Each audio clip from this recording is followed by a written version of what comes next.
and welcome to the first official Thumbs Up, Thumbs Down podcast. We are officially recording. Today we speak. You're too loud. That was too loud. I'm I trying don't know again. why we're yelling.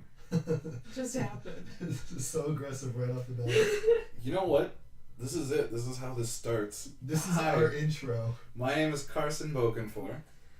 I'm Megan Phillips. And I am Jake Sheardown. Today's theme is called Under the Covers because you guys are going to get all nestled up with us as we're all curled up in Carson's bed. The theme really means a lot of different things. Yeah. The way I think of it is you're probably going to be listening to this falling asleep because this was the perfect thing to put you to sleep. And, I mean, you know, we're all here. I know, I've been told my voice is a lullaby. Aww. Who told you that? That's what I want My to know. mom. Meg's mom. Bridget Barnett. Shout out! Shout out to Bridget. I remember her name. I can guarantee she's going to listen to this. Good. Oh, my mom's going to listen to it too. She's going to be like, honey, you're so great. Right? My mom's going to be like, well, I don't understand the point of the last half hour, but I guess thanks for giving us an update on your life, Carson. Oh, yeah. But we're not even going to be giving an update on our lives. We're Not going to at be No, fuck that. talking about what the people want us to be talking about.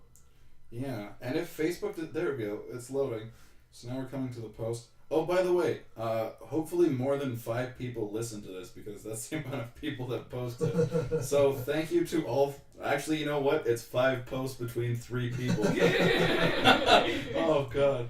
Okay, but So- to let people know who aren't aware, we put a thing on our fan page being like, yo, what should we talk about in a podcast as like a welcome to the group fan page sup thing. So along with other podcasts and material we release, I think we're gonna do this on a regular basis. So please feel free. And you know what?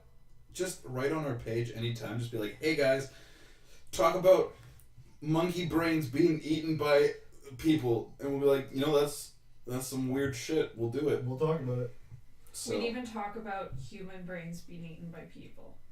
Okay, that's crazy, but we'll talk about it. cannibalism. We should also mention our 4th member who is not here. Oh God, yeah. Unfortunately, Dan couldn't be with us tonight. He's fine. He's He's up above. He's gone now in a better place. he's up there, up He up is north in what eastern He's hemisphere. not dead. We know that So- he made it up there too. He's a good guy. No, he just has a business degree happening, like a Dan's responsible going person. to business school. So Should we talk about ourselves a little bit? Should we say like, You know what? I think we should do one of those, like a hey, this is who we are kind of thing, with Dan, like all of us together. yeah, I feel like this is just kind of like an intro to what we do. yeah. And on that note, I'd say we talk about the first topic. Meg, would you like to pick one of these? one of 5? Well, Tough personally, I would love to start out because I know some people here have things they'd like to say with Alison Fournier's comment about Russell Crowe in Les Mis. That's Oh, a good yeah. choice. That's a good Sweet choice.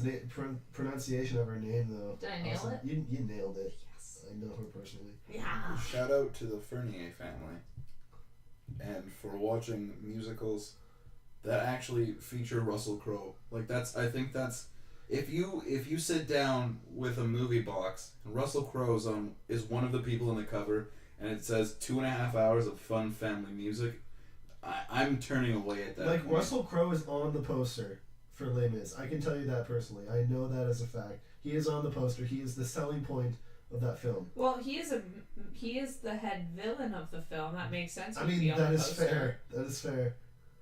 He's actually a musical artist. Did you guys know that? Yeah, he's in a band, right? He has a band. He definitely plays bass or drums, doesn't he? I really hope that he plays bass because he just seems like the kind of person that would play bass. Slamming on the axe. Well, I think that would also represent his singing ability. Oh, he's really bad. Terrible. He's Just really, really bad. not a good singer. Yeah, you know, like that thing when people were like, I don't know about this movie being like all performed live on set because then the vocal performances won't be that good. Russell Crowe, that is the result of that choice. Although, if you think about it, that's why they cast Russell Crowe. They go, see? It is done live. We're not coating anything with any sugar whatsoever. That's That a is good true. point. He's like the litmus test. Yes. You just put in just one huge name star with a terrible voice and like, yeah, no, see? It's real. We're doing this. Say no. If you think about High it, like School all Musical. movie musicals really do that, honestly. Like Richard Gere was in Chicago. There are other ones other than Chicago, but that's all I'm thinking about right now. John Travolta's been in every musical. Oh, John ever. Travolta in Hairspray. Oh, Oh. you guys remember that? Oh, I don't want to remember that. He played a woman, Yeah, but like not well. and he was married to Christopher Walken, and it was hilarious. Christopher Walken! I played a married couple, and there was so much sexual tension. Justifiably. Yeah. That's a beautiful square jaw John Travolta has. Or should I say, Mama Travolta. Oh yeah. Yeah, that's like the defining quality of John Travolta, isn't it? His jaw. Also his dancing ability. Anyway, Grease. The one Saturday night. Was it I Saturday mean, Night yeah, Fever? like 40 years ago. Footloose? I mean, no, No, he Kevin wasn't in Bacon. that. It was Kevin Kevin Bacon. Bacon. he probably had a cameo with some woman in the background dancing at the country bar. John Travolta was probably there. Like, but not to be in the movie. Like, he just showed up to go dancing on a Saturday night, and they happened to be shooting Just Footloose. He was like, I Looking can it out line, there, he was probably on set. I can line dance.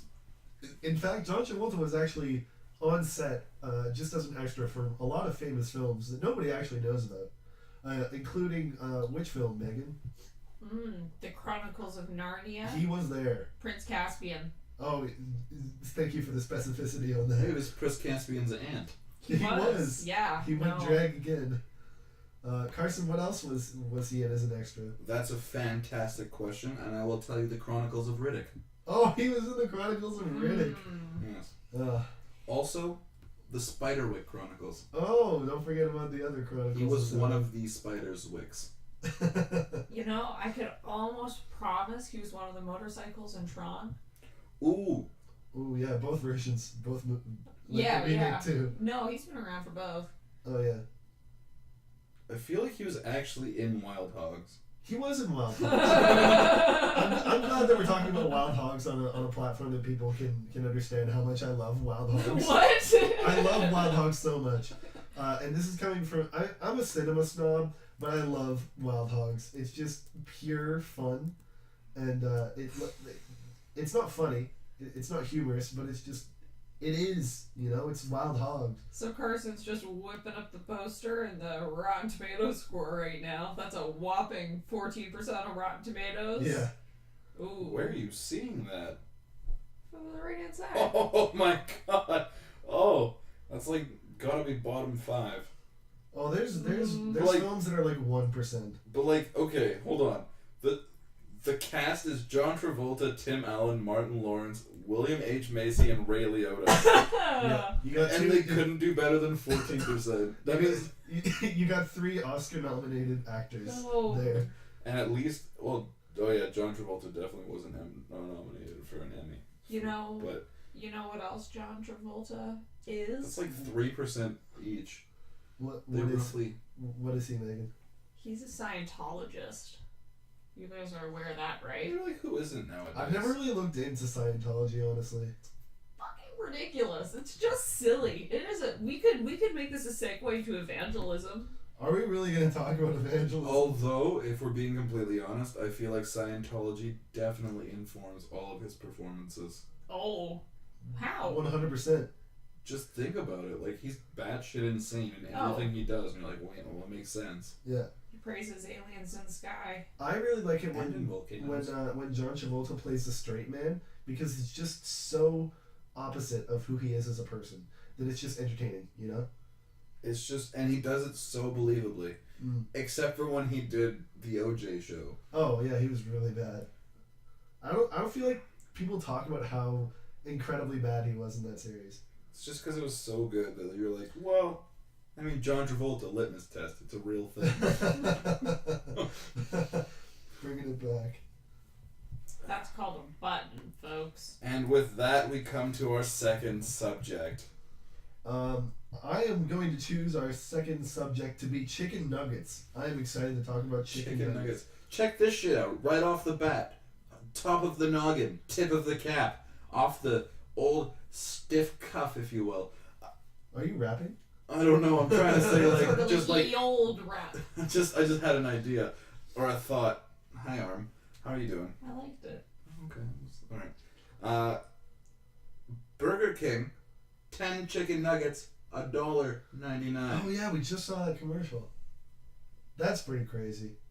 It's not the same. You know, this is kind of weird still too. Yeah. Since no one can see what's going on, Carson and Megan are having an awkward exchange about arm touching. Well, I kind of reached over to touch the computer and then went through it. Now it's happening to me. Now it is happening to me. This is awkward. I don't mind it. Your clothes are damp. Yeah, I was in the rain. Also other reasons. What? I've been crying through my elbows. When I cry, it just gets all over me. That is a concerning thing to happen. Is that normal? Yeah, I sweat cry. It's just I cry and then it just comes out of all my pores. It's really what's the word? All encompassing. Like you just get it out all at once. Just kind of like one giant tear from every pore in my body. And it's like, all right, It's like an emotional sweat lodge. You know, I read once that your tears are made up of like 90% of the same compounds as your pee. So you're just crying out piss when you cry. That's why I don't have tear ducts anymore. Fuck emotions. Or if you think about it, you cry out of your penis or vagina. I don't like that I did that at all. I'm just trying to be inclusive. No, but like I just said, like it was just like I shouldn't have said the first one, you know? You could have said urethra. Yeah, but like I guess basically it's like whatever. Moving on. So back to chicken nuggets. Thanks, Chicken nuggets. Amit Ronald Kumar. Yeah, my best friend in the world. This is just shout outs to the people in your life right now, Yeah, isn't it? shout out to Amit Kumar for being a stand-up dude. Just want to give a quick shout out to follower Cam Thiessen for not posting anything. Your name was just here. Sorry, Cam, but you are kind of a dick for not posting. Yeah, that's the truth. Just kidding, Cam. I love you and your voice is beautiful. He's a person I really know. It's okay. Anyway, so chicken nuggets. Tiny little pieces of chicken. Covered in bread. I'm wondering if nuggets is the term for a tiny little piece of chicken, or if the nugget is a portion of the chicken's body. Like it's just like, yes, you remove the nugget from right under the breast. Like I legit don't know. Is that a thing? No. You're a cook. You should know this. Yeah. Don't you deal with You poultry for a don't living? deal with chicken anatomy when you're cooking. Well, no, you just cut it. You should know. You should be looking at it and be like, that's the nugget. Or not. You would know if it was there. I also feel like a chef would never be qualified to be a veterinarian. Hello. Hi, Carson. How you doing? You've been talking for a while today and it's just not coming out anymore. I feel like a chef would not be qualified to be a veterinarian. Yeah, but they should just know what they're dealing with when it comes to the parts of the... And isn't it more fun when you make it like grislier and oh, I'm gonna serve you up some chicken spine. Like, yeah, let's debone this Okay, live I'm gonna respond to all of that in a very straightforward manner. There are three kinds of chefs in the world. There's a chef like me who's there for the money, doesn't really care. He's just there to do his thing. There's the chef who is like actually like really into the food and it's their passion and they actually know about all that stuff. And then there's the chef who is just there for the politics and to be in charge. Fucking some chefs really just love being in charge and that they get off on that. It's just the biggest thing to them. Now that's the truth. head chefs are probably like if you really break it down by profession, other than real like dickbag CEOs, Oh yeah. like head chef is probably the most yelling profession, but just out of pure joy. Also, sports coach. Oh yeah. But there's like. But it's a very similar like. Except I feel like a lesser percentage of sports coaches smoke cigarettes every 20 minutes. True fact. Yeah, no, that's fair. Although there probably are some. Like you could probably just. I mean, there's some, but not all of them. See, whoever the manager of the New York Yankees is right now, Joe Torre. After he tried, just like, God damn these Yanks. I wonder if curling coaches smoke pack shift. Oh, curling coaches are the most stressed people. It's a crazy game, crazy sport. Fun watching the Olympics. You never know from watching it because it's so boring to watch, but once you're there, oh. It's What? Oh. Oh. Oh, I come from a family of curlers. I know that stuff inside and out. I know there's draw shaws and takeouts and you know, curling to the button and the tee line and the 9-foot mark and the hash, and those are all terms from curling that I'm just throwing out at random. It's like he's not even speaking English. But you know what the best part is? Is my family, after listening to this, my grandparents will go, yeah, he knows. He knows what he's talking about. Those are all words relevant to curling. That's Also, a boken for you. and while we're here, I just got to give a quick shout out to my grandfather, who's probably one of the best curlers that, you know, ever lived in Alberta. Back in the day, like before it was like, you know, a big thing. My grandpa beat Randy Furby in a curling match, and Randy Furby won the world championships of curling. I love how you preface this was, you know, before it was a big thing. Like, curling's huge now, though. Is it? Well, It's basically like the cricket of ice. I think it would be the only cricket of ice, and I also I think that's an Cricket of the accurate sea. statement, but I think that your sentiment towards it is kind of opposite. I would say no one views it like. I mean, the only problem with it being the cricket of the ice is that like the cricket fan population is much denser than it is up in northern Canada. I think the only thing that's not Right, accurate right. about that statement is that curling is not wildly popular in Eastern countries, and that is a fact. Yeah. We're just saying I you're think it would wrong. be. You're wrong. Right. Maybe you could make that your life goal. Just take curling around the world. Take show curling it off to to India. people. Yeah. Yeah. I feel like people have tried that, and obviously it didn't take off. No, It's that's- it's between Canada and Norway at this point. Now, that's a film that John Hamm would star in. You know, John Hamm takes curling to India in a new family-friendly movie from Disney. The best part is I saw it immediately. Like, you're jumping at me. Like, Oh, oh god, yeah, and he's just like, I don't know what I'm trying to teach curling. an old Actually, Indian pretty woman good puts a impression. bindi on his Thanks. forehead. Just there you go. And the lesson at the end is that multiculturalism is okay, and we can accept it and all be happy. Somebody had to. Did you guys hear about the KKK in like the Tri-City area? Which we have KKK in Canada, and they were just tossing out. I mean, like, there's gotta be KKK everywhere. Well, they were tossing out Straight- flyers on people's lawns. Like it's called white knighting, and they just drive around and they're like, pew, pew, pew. That's 100%. That's the biggest Canadian KKK thing. They're like, well, we don't want to burn anything.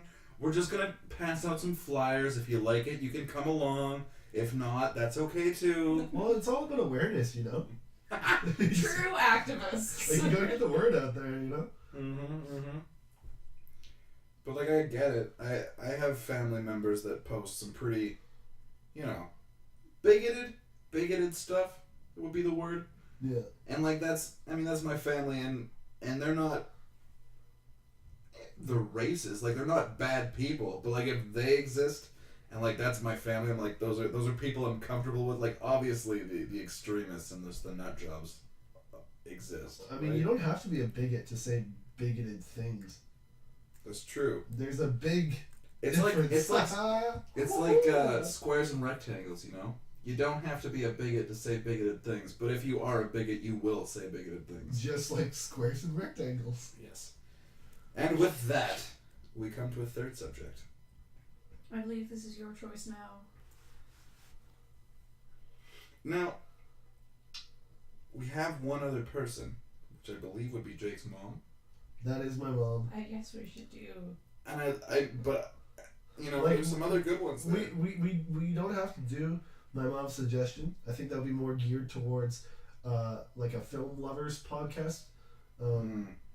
That I would do, but she might disown you if we don't. No, she won't. Well, are you sure? Well, I mean, how else have you really proven your love to her? That's true. But her first 4 attempts to disown me did not go over well in court, so I doubt that this one would go well.